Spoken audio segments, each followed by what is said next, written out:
말씀은 열왕기하 25장 27절에서 30절입니다. 한 절씩 교대로 읽으시겠습니다. 유다의 왕 여호야긴이 사로잡혀 간 지 37년 곧 바벨론의 왕 에웰무로닥이 즉위한 원년 12월 그달 27일에 유다의 왕 여호야긴을 옥에서 내놓아 그 머리를 들게 하고 그에게 좋게 말하고 그의 지위를 바벨론에 그와 함께 있는 모든 왕의 지위보다 높이고 그 죄수의 의복을 벗게 하고 그의 일평생에 항상 왕의 앞에서 양식을 먹게 하였고 그가 쓸 것은 날마다 왕에게서 받은 양이 있어서 종신토록 끊이지 아니하였더라. 아멘. 오늘 저희들에게 주시는 하나님의 말씀입니다. 이제 이용규 선교사님 나오실 때 우리 함성과 박수로 환영하겠습니다.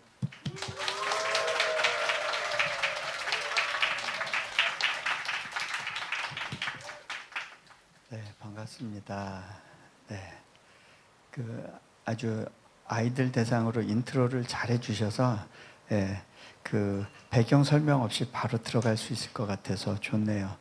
잠깐 제가 한 번 더 기도하겠습니다. 하나님, 오늘 이 시간 가운데 세상에서 이야기하고 세상에서 기준을 잡고 우리에게 요구하는 그런 것들이 말씀 안에서 어떻게 받아들여지고 정리되어야 될지를 생각할 수 있는 시간 되게 해주시고 하나님의 말씀이 우리 삶의 기준점이 될 수 있도록 주님 일하시고 인도해 주시기를 또 소망합니다.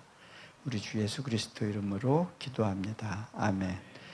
자, 오늘 읽은 본문 말씀은요, 열왕기하의 가장 마지막 장에 있는 이야기입니다. 어떻게 보면 열왕기하의 25장은 참 어둡고 무거운 내용입니다. 성경에서 몇 안 되는 정말 쫄딱 망한 이야기입니다. 한 민족이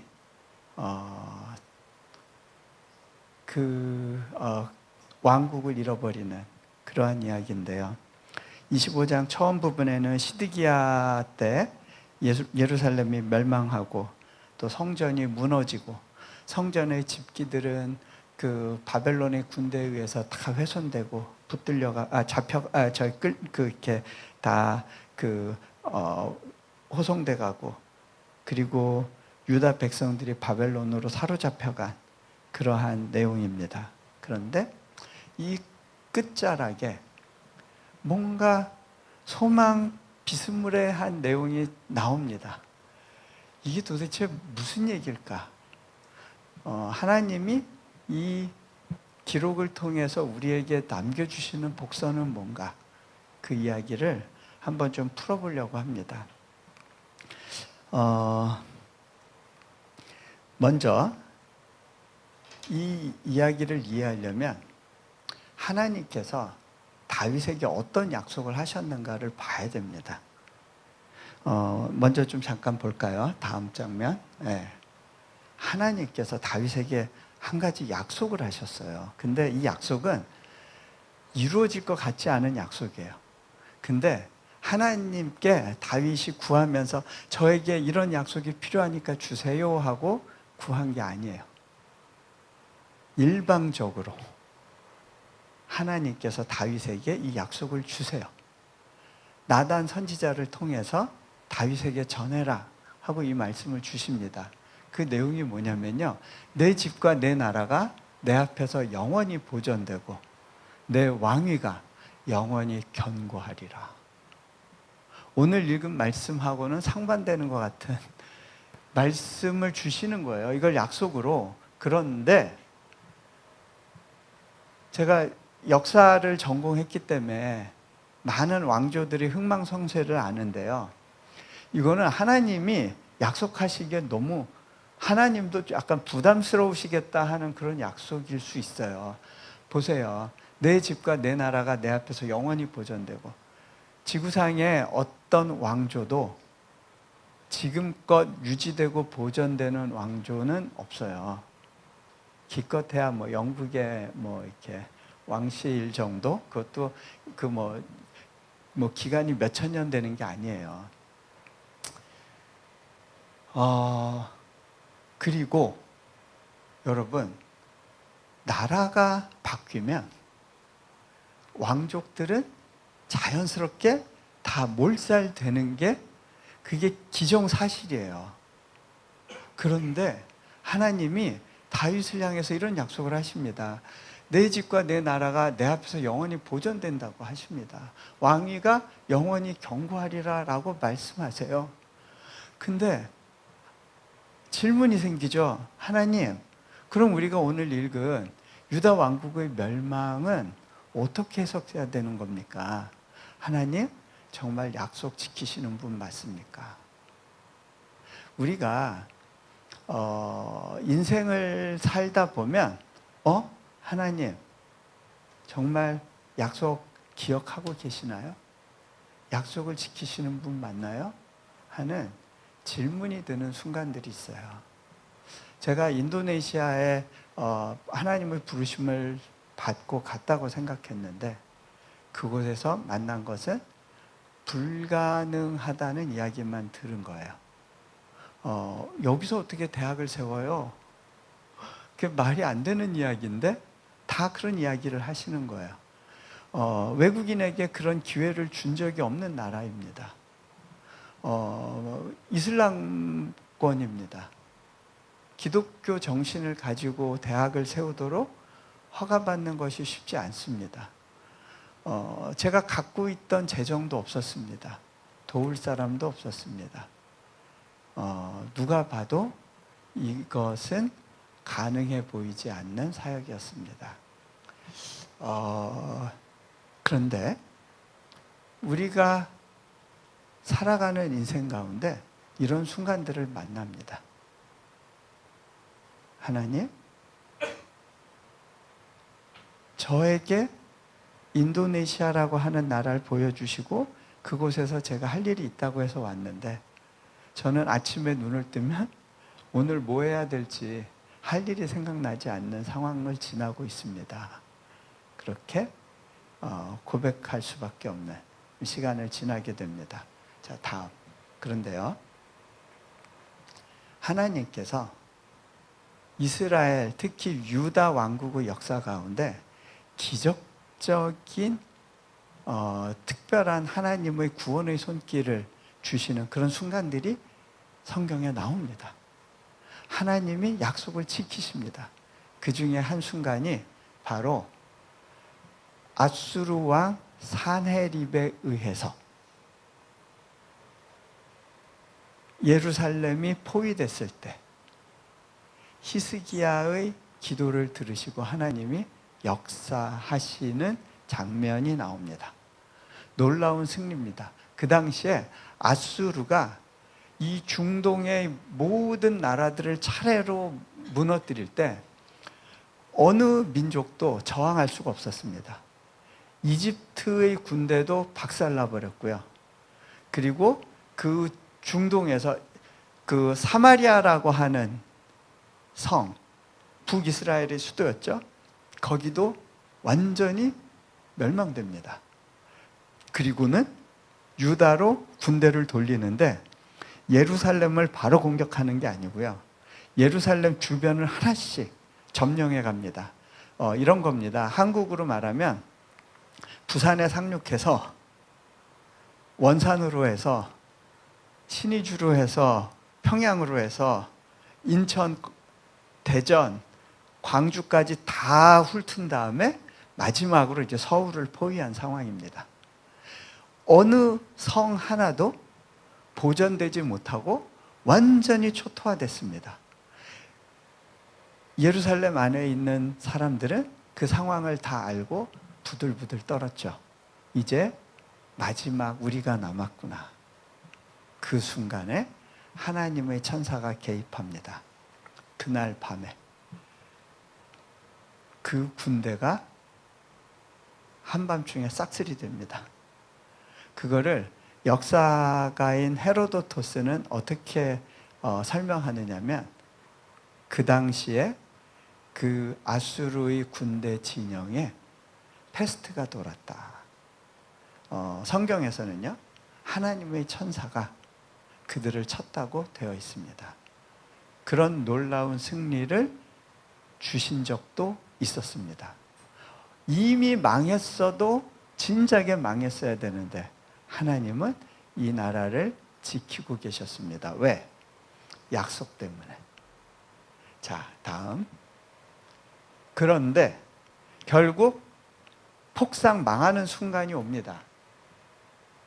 25장 1절에 이렇게 나옵니다. 시드기야 제9년 열째 달 10일에 바벨론의 왕 느부갓네살이 그의 모든 군대를 거느리고 예루살렘을 치러 올라와서 그 성에 대하여 진을 치고 주위에 토성을 쌓음에 결국 어떻게 되느냐? 시드기야 왕이 붙잡힙니다. 그들이 왕을 사로잡아 그를 림나에 있는 바벨론 왕에게로 끌고 가매 그들이 그를 신문하니라. 거기서 끝나지 않습니다. 그들이 시드기야의 아들들을 그의 눈앞에서 죽이고 시드기야의 두 눈을 빼고 놋사슬로 그를 결박하여 바벨론으로 끌고 갔더라. 왕은 눈이 뽑히고 왕의 아들들은 다 죽임을 당했습니다. 씨가 끊긴 겁니다. 그러면 하나님의 약속은 어떻게 된 건가요? 질문이 생깁니다. 자, 다음. 이 이야기의 그 어떤 전개를 이해하려면 바벨론의 고고학 발굴 현장으로 좀 가면 좋겠습니다. 이 베를린의 페르가몬이라는 박물관에 이 바벨론 성터 유적이 이제 보존되어 있습니다. 그 발굴 당시에는 다 부서진 타일 조각이었는데 그 조각들을 하나하나 독일 사람들이 정교하게 맞춰서 저렇게 그 큰 성문 앞에 있었던 그 성문 앞에 그 모자이크 타일을 복원을 해놨습니다. 왕이 행차하는 광화문 앞에 있는 그런 성벽이라고 보시면 되고요. 거기에 왕의 상징으로 사자를 그려놨습니다. 실제로 예레미야가 어떻게 표현하느냐면 바벨론을 사자로 표현합니다. 다음. 이스라엘은 흩어진 양이라 사자들이 그를 따르도다. 처음에는 아수르 왕이 먹었고 다음에는 바벨론의 느부갓네살 왕이 그 뼈를 꺾도다. 자, 다음. 자, 이제 발굴 당시에 뭐가 나타났는지를 좀 여러분들하고 나누려고 하는데요. 독일의 그 콜드베이라는 사람이 1905년부터 이 바벨론 성터를 발굴합니다. 그 당시만 해도요, 성경에 나오는 아수르, 바벨론 이거 다 신화다라고 보는 역사학자들이 있었어요. 왜? 흔적이 없으니까. 근데 흔적이 없어야 되는 이유가 있어요.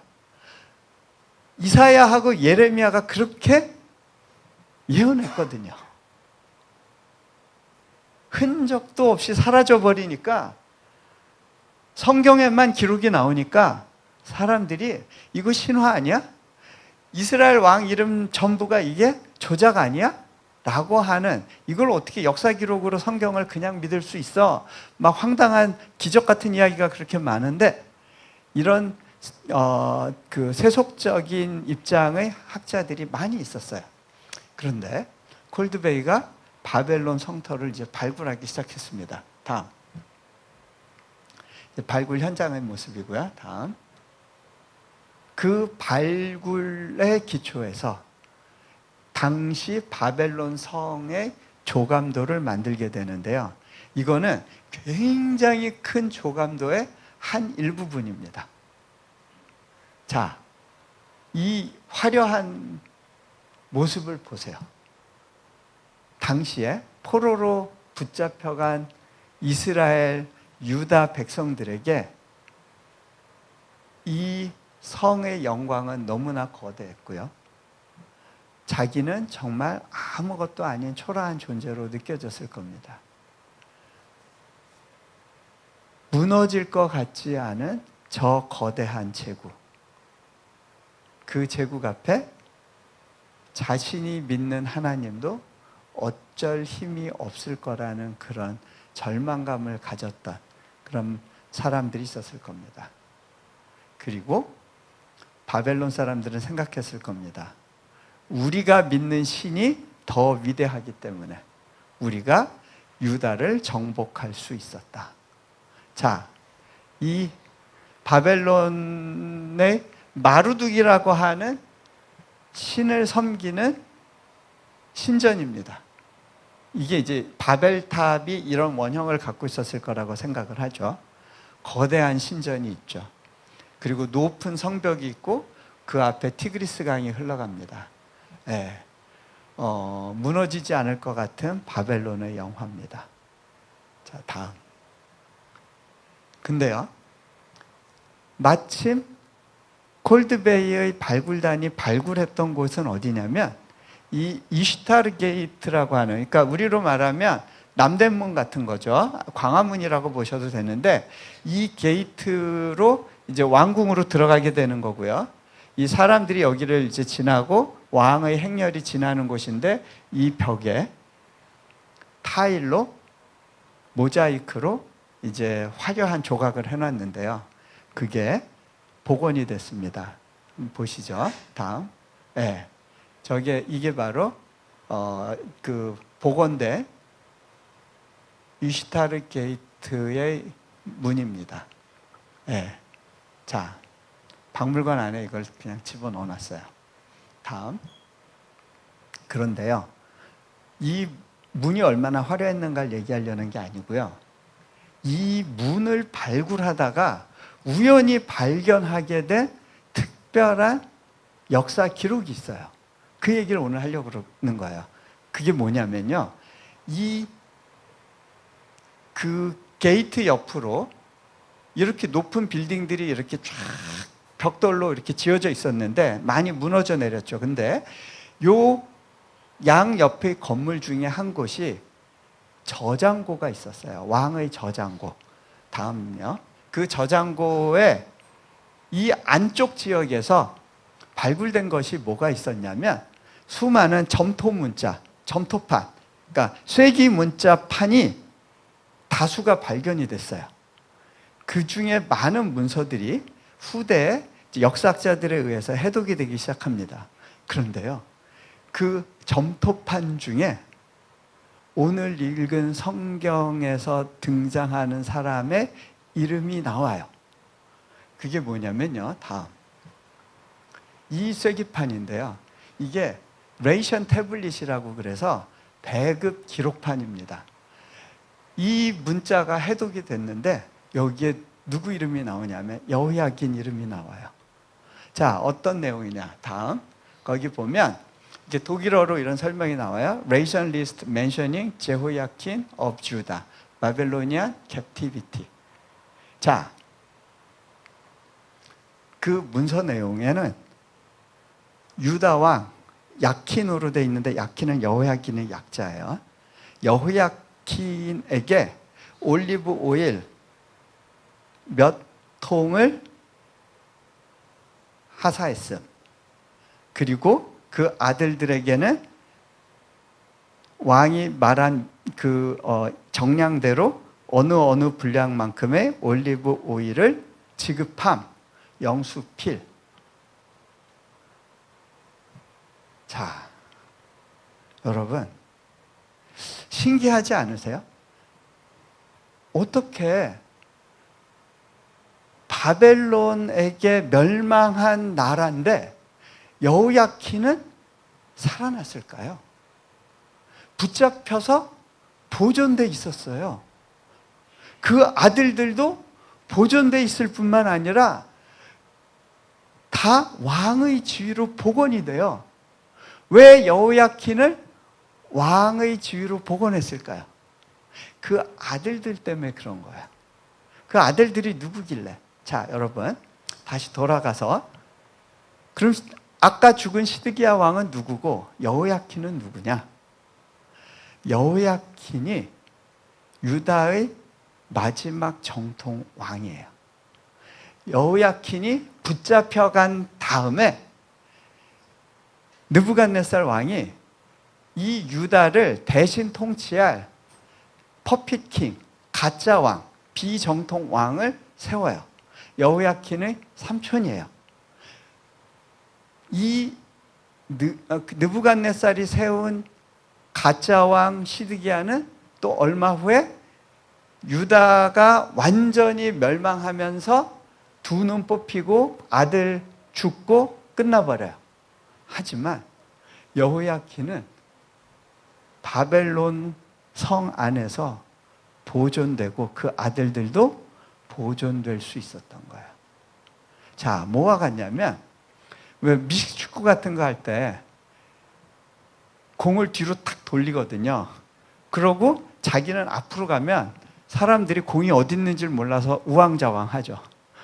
근데 공을 나중에 받은 사람이 트릭을 써서 사람들을 피해서 터치다운을 하면 이기는 거예요.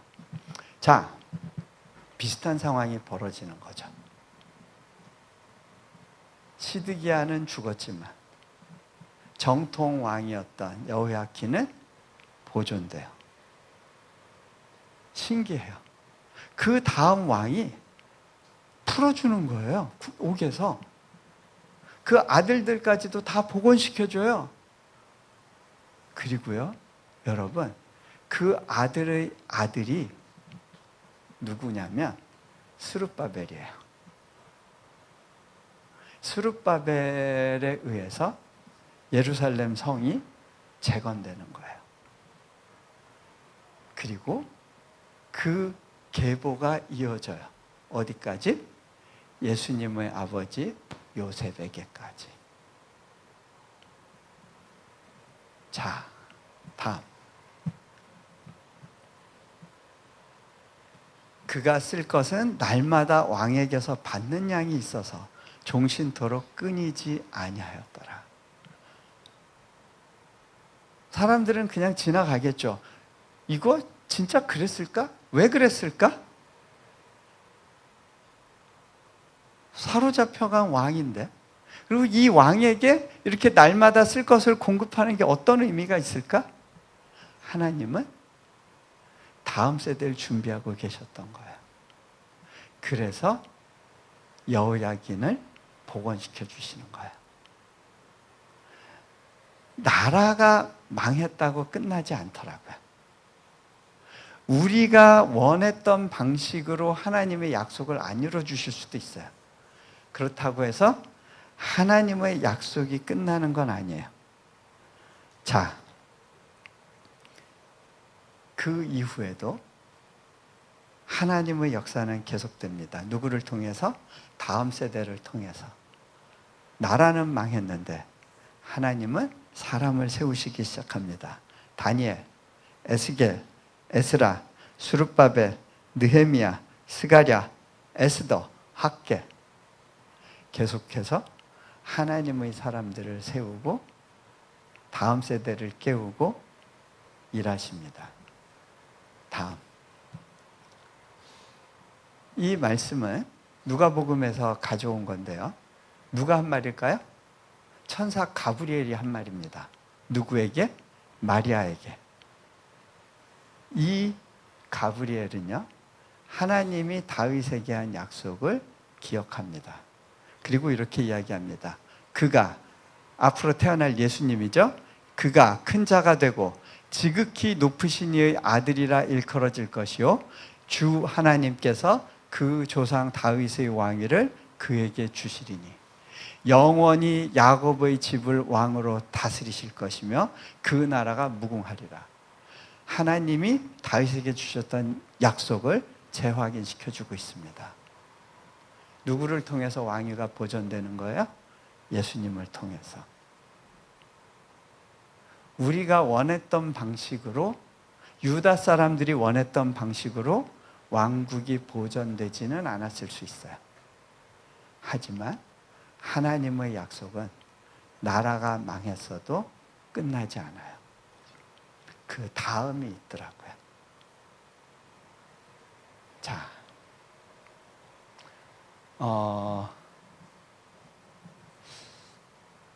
때로는 우리가 이 땅에서 살면서 하나님의 약속을 붙들고 산다는 게 쉽지는 않습니다. 그렇죠? 예. 특별히 제가 이렇게 보니까 사람들이 돈에 대한 위기가 올 때 되게 약해지더라고요.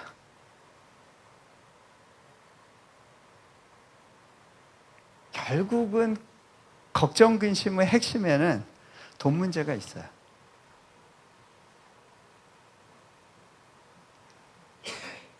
그렇죠? 내가 기가 살거나 기가 죽거나 다 뭐하고 관련돼 있어요? 내 통장의 잔고하고 관련이 돼 있어요. 근데요, 계속해서 제가 선교지에서 받는 훈련은 뭐냐면, 나의 부담과 필요와 무관하게 하나님에 대한 신뢰를 가지고 믿음으로 반응하는 훈련이에요. 지금까지 건물 지으면서 수많은 훈련들이 있었어요. 얼마 전에도 있었어요. 제가 2년 전에, 1년 반 전이었네요. 안식년에 대한 부담을 갖게 됐어요. 하나님께서 안식년을 나가라는 마음을 주세요. 그런데 안식년을 나가야겠다고 우리 사역자들한테 선포하니까 우리 사역자들은 당신 제정신이에요 하는 그런 분위기였어요. 왜? 공사를 시작하려고 기공 예배까지 드려놓고 공사비도 다 안 채워졌는데 리더라는 사람이 안식년을 간다고 그러니까 다들 이거 당신 제정신이에요 하는 그런 반응이 나올 수밖에 없죠.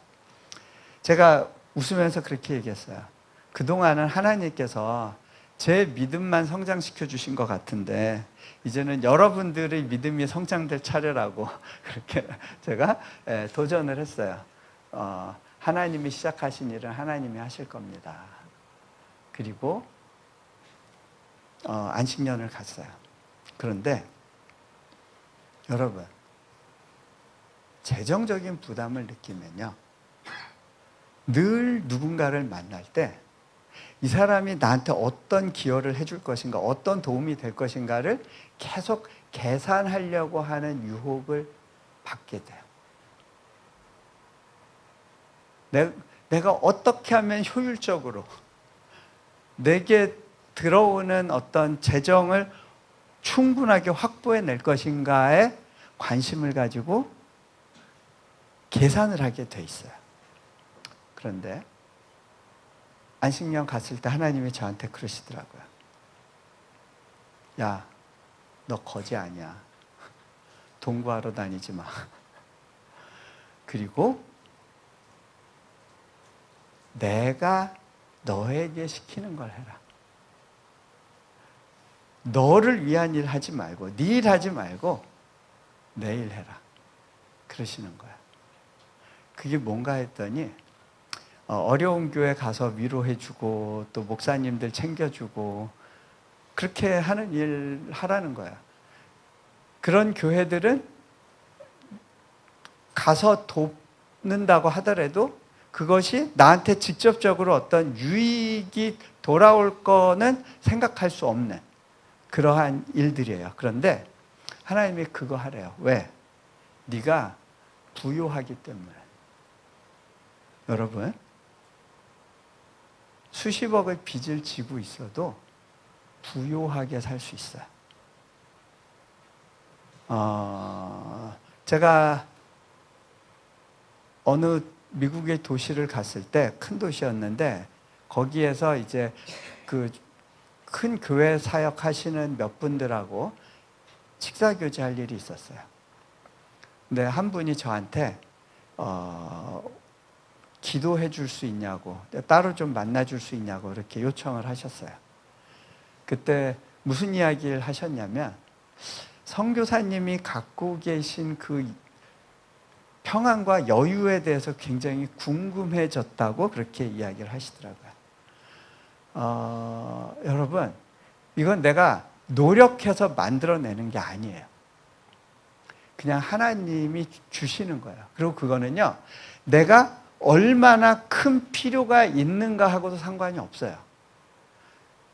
객관적인 기준으로 보면 그분들이 훨씬 재정적으로는 여유 있는 분들이에요. 저는 월급도 없는 사람이고요. 저는 일단 빚이 엄청 많아요. 1년 안에 해결해야 될 재정이 엄청나게 많은 사람이에요.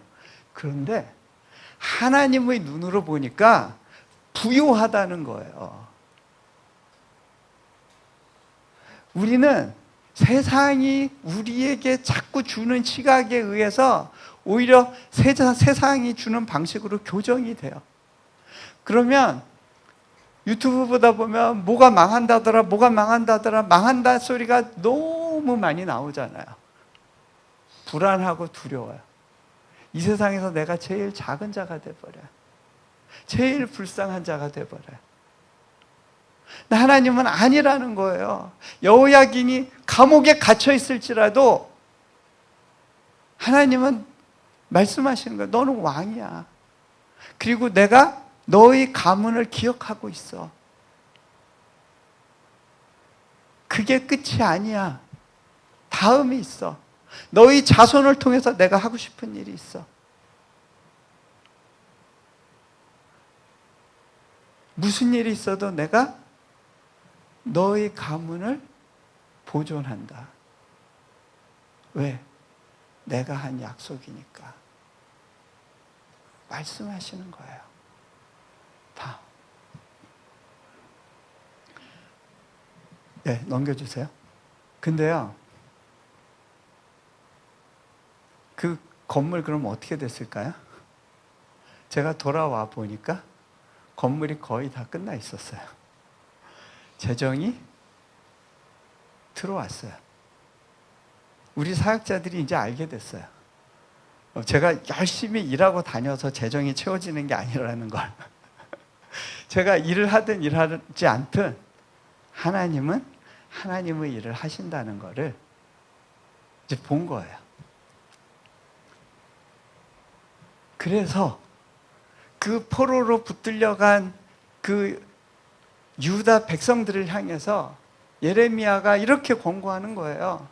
너희는 집을 짓고 거기에 살며 텃밭을 만들고 그 열매를 먹으라. 너희 돌아올 생각 하지 말고 거기에 뿌리 내리고 잘 살아. 나무 심어. 거기서 너희 미래에 대해서 투자하라는 거예요. 아내를 맞이하여 자녀를 낳으며 너희 아들이 아내를 맞이하며 너희 딸이 남편을 맞아 그들로 자녀를 낳게 하여 너희가 거기에서 번성하고 줄어들지 아니하게 하라. 여러분, 불안하고 두렵고 망할 것 같으면 자식을 안 가져요. 결혼을 안 해요. 우리는 많은 경우 그렇게 생각해요. 안정이 돼야 결혼을 하고 애를 낳죠. 근데요, 저는 거꾸로라는 걸 알아요. 영적으로. 결혼해야 안정이 돼요. 결혼해야 남는 게 있어요. 사람들은 경제적인 거를 따지고 그거에 맞춰서 살아가요. 근데요, 그분들은 믿음이란 걸 가지지 못하기 때문에 아무리 많이 가져도 불안해요. 저는 1000억대 부자지만 여전히 불행한 분들을 봤어요. 얼마 가지고 있어서 행복한 게 아니고요. 지금 행복하지 못하면 여러분의 재정 상황이 지금보다 나아져도요, 결코 행복해지지 않아요. 왜? 이것은 믿음의 문제예요. 너희가 거기에서 번성하고 줄어들지 아니하게 하라. 너희는 내가 사로잡혀 가게 한 그 성읍의 평안을 구하고 그를 위하여 여호와께 기도하라. 이는 그 성읍이 평안함으로 너희도 평안할 것임이라. 다음. 그래서 예레미야를 통해서 하나님은 이렇게 위로의 말씀을 전하시죠. 너희를 향한 나의 생각을 내가 아나니 평안이요 재앙이 아니니라. 너희에게 미래와 희망을 주는 것이니라. 네, 이 바벨론에 대한 심판 부분은 그냥 생략할게요. 네, 시간이 많이 간 것 같은데요. 제가 요 이야기 하나만 하고요. 그리고 정리할게요. 저희 학교에는 지금 아프간에서 온 난민 애들이 학교를 다녀요. 난민들은 일반적으로는 정규 대학에 갈 수가 없어요. 일을 할 수도 없어요. 그런데 저는 이 친구들이 우리 학교에 와 있는 동안 크레딧을 쌓아서 해외로 이제 이주하게 됐을 때, 이민이 받아들여졌을 때 거기서 자리 잡고 뿌리 내리려면 대학 학점 기록을 가지고 있으면 조금 더 쉽겠다는 생각이 있어서 아이들을 받아주고 공부를 시켰어요.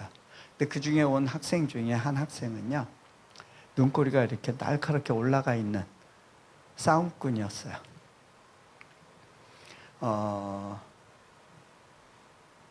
이 친구의 팔뚝에는 문신이 있었는데 그 문신의 일부가 한자로 불공평 이렇게 쓰여져 있었어요. 제가 이 친구를 보고 또 이 친구의 삶의 이야기를 들으면서 그래, 참 네 인생 선언이 불공평이라는 거 내가 인정해 줄게 그랬어요. 왜 그랬냐면요, 이 학생은 아프간에서 유복한 가정에서 살았고요. 올림픽 경기에 국가대표로 나가는 게 꿈이었던 친구였어요. 그래서 열심히 운동에 매진하고 있었는데 어느 날 형이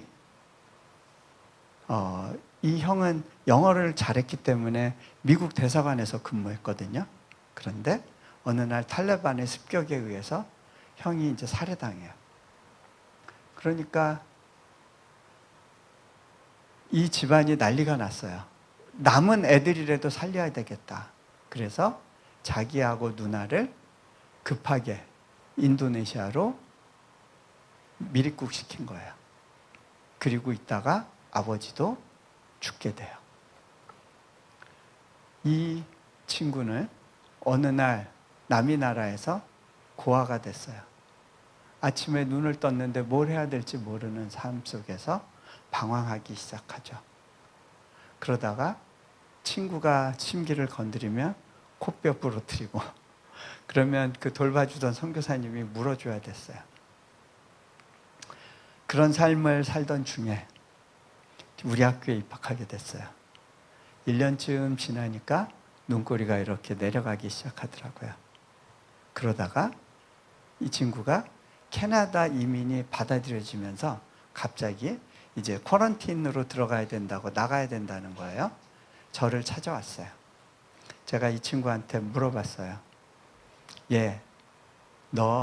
네가 갖고 있었던 그 인생 선언, 불공평, 인생은 불공평하다는 그 선언 아직도 유효하니? 물어봤어요. 그랬더니 이 친구가 배시시 웃으면서 이렇게 얘기를 해요. 저는요, 아버지를 잃고 이 세상을 너무 비관했어요. 이 세상이 정말 싫었어요. 그런데 놀랍게도 저는 이 인도네시아에서 많은 또 다른 부모님들을 만나게 됐어요. 그러면서 저한테 그렇게 얘기해요. You are one of them. 제가 그랬어요. 그래, 고맙다. 그런데 네 인생에서 정말 불공평한 거 하나 내가 얘기해 줄까? 그건 말이지, 죄는 네가 다 져놓고 죄 없으신 예수님이 너 대신 그 죄값을 다 치르셨다는 거야. 너 그것에 대해서 아니 어떻게 세상에 이렇게 불공평한 일이 있어요 하고 항의해 본 적 있었니? 그리고 말이지, 생각해보렴. 너 하나 살리겠다고 하나님이 이 땅에 얼마나 많은 재정을 쏟아부어서 학교를 세우셨는지 아니? 얼마나 많은 선교사들이 자기의 인생길을 바꿔서 이곳에 와서 섬기고 있는지 아니? 이게 만약에 너 하나 때문이라면 세상에 이렇게 불공평한 일이 어디 있니? 네가 요청도 하지 않았지만 난 너를 위해서 선물을 준비했어. 알고 보면 이것도 공정하지 않은 거야. 그런데 있잖아, 네 인생은 이렇게 말도 안 되는 불공평한 은혜에 기초하고 있단다. 그 아이가 나중에 아프간 공동체에서 간증을 했대요. 그때 그 말이 가슴에 박히고 삶의 태도에 변화가 있었다는 그런 이야기를 전해 들었어요.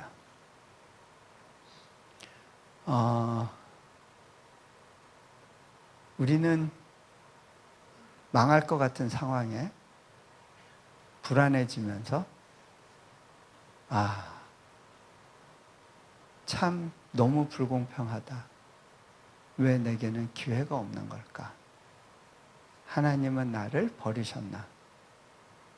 언제까지 나를 이 감옥 가운데 가둬두시는 걸까? 라고 생각하고 질문할지 모르겠어요. 그런데요, 여호야긴의 그 감옥에 갇혀 있었던 시간 동안에도 하나님은 그를 잊지 않으시고 다음을 준비하고 계시더라고요. 같이 기도하면 좋겠습니다.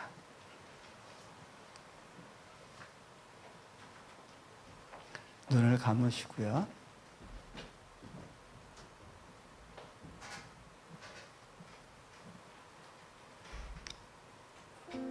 저는 사업하다가 어려워진 분들을 만날 일이 많았어요.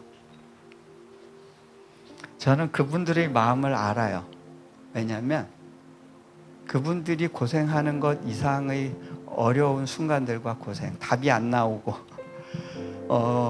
끝이 보이지 않는 그런 재정적인 어려움의 터널을 지나가 봤거든요. 그래서 제가 그렇게 얘기를 해요. 안 망해, 걱정 마. 그리고 좀 망해도 돼. 그거 끝 아니야.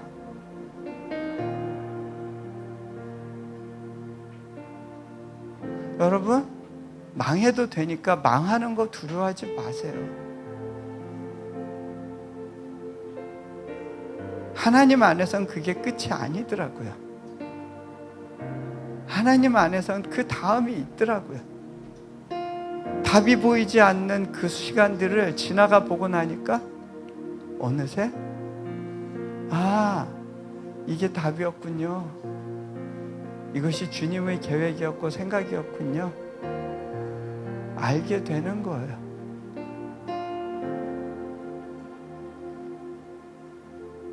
하나님이 신실하시다는 사실이 믿어지지 않는 분들이 있을 겁니다. 그런데요, 여러분들이 그 고백을 하지 않는다면 저 박물관에 보관되어 있는 저 토판이 외칠 겁니다. 저 세기 문자가 외칠 겁니다. 그래도 하나님은 신실하시다. 그래도 하나님은 약속을 지키신다.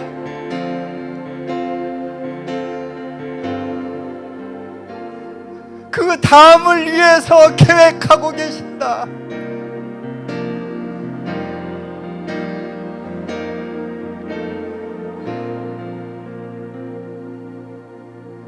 그렇습니다. 하나님은 그 약속을 지키십니다.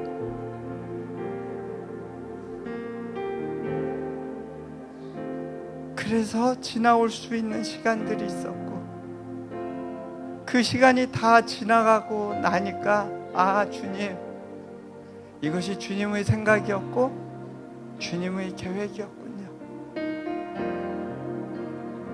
너희를 향한 나의 생각을 내가 안 하니 소망이고 재앙이 아니라고 말씀하십니다. 네가 내 안에 있으면 망한 게 아니야. 좀 망해도 되니까 그냥 가.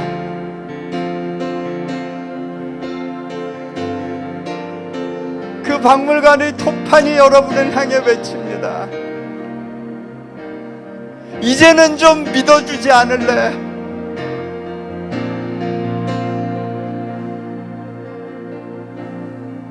이제는 좀 믿어주지 않을래?